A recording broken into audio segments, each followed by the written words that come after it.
Hello, we would like to present the environmental achievements from PRS over the past year.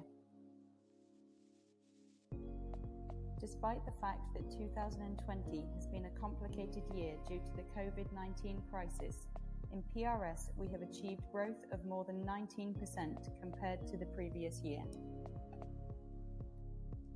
This has allowed us to increase the quantities of plastic repaired in comparison with last year, and therefore we have also managed to decrease CO2 emissions.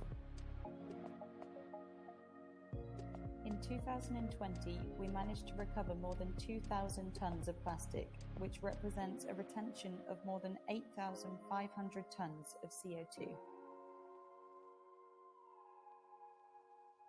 To compensate for those 8,500 tons of retained CO2, a 242 hectare forest would be needed, which is the equivalent of 347 football pitches.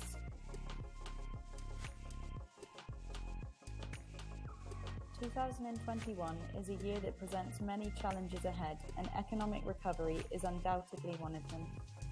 This crisis has shown us that we need to switch our economy model from a linear economy of buy, use, discard to a circular model of reduce, reuse, repair, and recycle.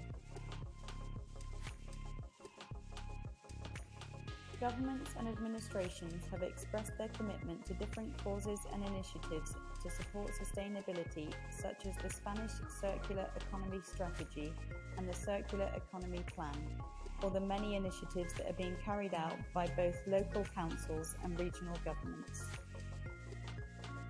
At PRS, we will continue to innovate and work so that the circular economy model in the plastics sector becomes a reality.